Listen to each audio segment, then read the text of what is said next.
In today's video, I'm going to talk about using square filters for landscape photography and some of their benefits and why you might want to use them. Now, it's been 2 weeks since my last video in Alaska, and already so much of the snow has melted and the trees are already starting to turn green. So hopefully it'll be some pretty nice conditions for some landscape photography today. And we also have Denali. It's kind of hard to see behind me, but it is out today. There's not many clouds, but there is clouds kind of right under the peak, which will draw some interest. Now, as I'm making my way along this trail here, I am looking for compositions because we do have the nice mountain range kind of to the northwestish, and there's some spectacular mountains. I'm still not high enough to where I'm higher than the trees to get an image, but I'm still looking just in case because some of these spots it does open up a little bit. And I'm also keeping my eyes out for wildlife. There's a lot of moose and bear in the area. I haven't seen any yet, but I have seen some moose tracks back there, so I do need to remain vigilant because they can be very aggressive. But luckily I got my bear spray and I'm making noise as I go.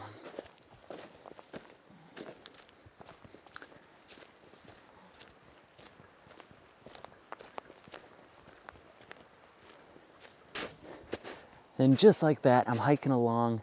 I'm looking down because there's snow, so I'm maneuvering my way through the snow. I look up to the left, and right there it is, the composition that I'm going to shoot tonight. Now, it's really nice. It's got this river that's flowing into the Chalitna River. I believe that's the Chalitna River. So this small little river flowing into it, and we have the peak of Denali. And it's kind of these trees break away, and also the trees kind of frame the mountain down here, which I like. But what I think I'm going to do is kind of climb up this hill this way a little bit to see if I can get above this tree to my right. That way I can just get a little bit of a cleaner composition. If that won't do anything, I'm more than fine shooting the composition from here. But yeah, first I'm going to try up there, but this is definitely the composition I want to shoot because it's just a spectacular scene.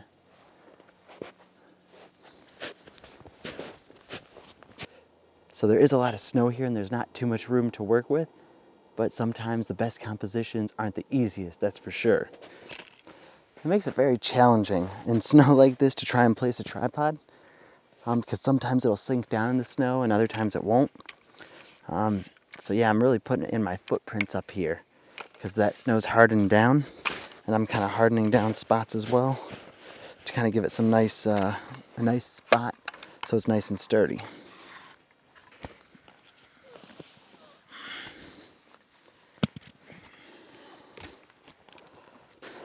Now, filters are just kind of an extra tool to help get a little bit more on your camera. So what I'm doing right now is I'm just fine-tuning a composition. And once I find that real nice composition, then I'll start adding filters. Filters are just used to enhance an image, or at least that's how I use them. I could still get just a good image without them, but they just kind of help add a little more artistic flair to it. And with the square filters in general, it's just a little bit more, you can do a little bit more with them. They're a bit more versatile because you can stack multiple ones on top of each other. So as I'm setting up my shot here, I already know what type of filters I'm going to use to help benefit the shot to bring a little bit more out of it. So before I apply any filters, I'm going to go over my composition.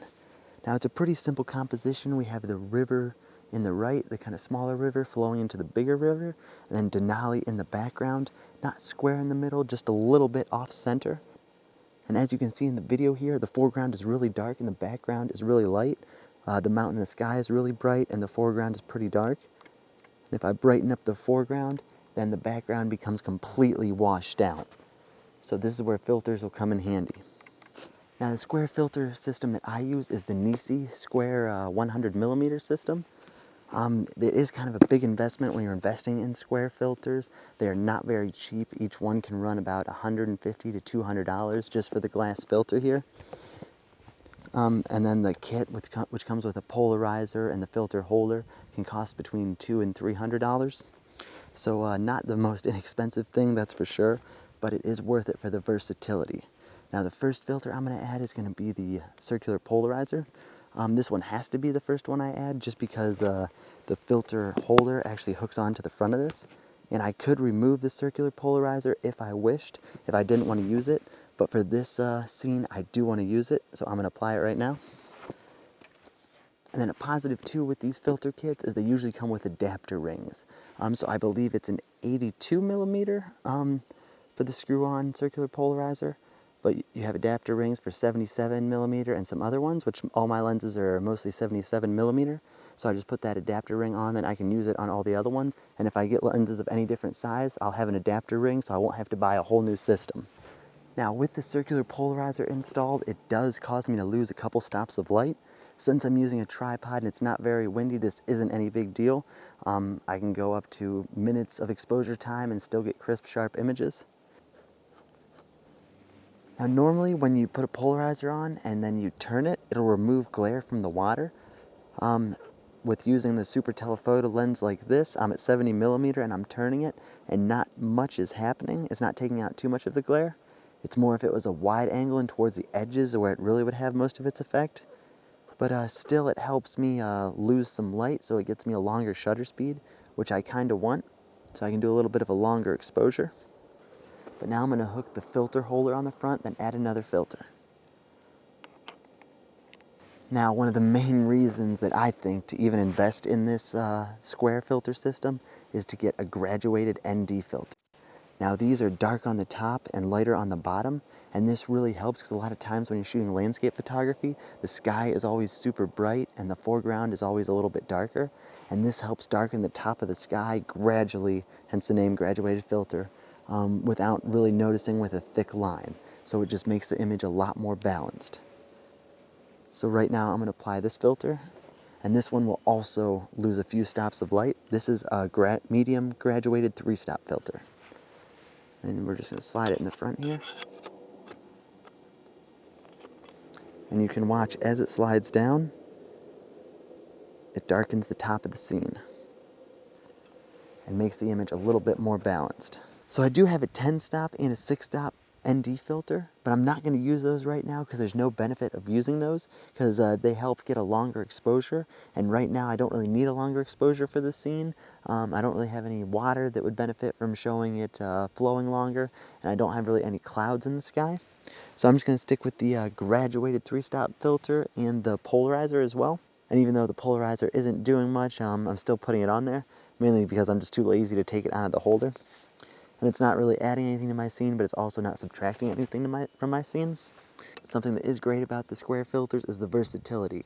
If I want to just take it off real quick, I can just take it off, and then I can also stack different filters on there. It has 3 slots. Now the sunlight's just going behind the mountain. So this is the last few seconds where I'm going to have sunlight actually in my foreground.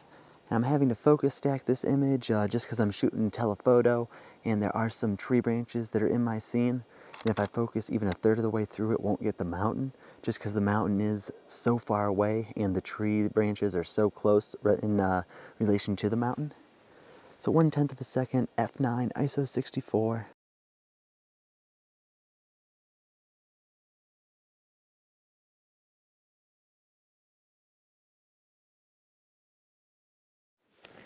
So that's all for today's video. Those are just some of the reasons why I kind of love using square filters, and there's many others, especially when you're using a wide angle lens and doing seascapes. They really come in handy, but even in the mountains like this, they really come in handy as well. So that's pretty much all for the light. We are getting some nice hues in the sky, but I think I'm going to pack it up and head back. It's getting kind of late, and yeah, I do want to get back because I still have about a mile and a half hike to go. And it was pretty muddy and snowy on the way back, so it won't be too easy in the dark. So yeah, I hope you enjoyed the video, and thank you very much for watching. I have a link in the description of the NiSi filters that I use, and I think they're really good and really versatile, and I really enjoy having them in a part of my kit. Yeah, just the square filters in general just really come in handy, especially for landscape photography. Well, make sure you like and subscribe. Again, hope you enjoyed the video, and I'll see you later.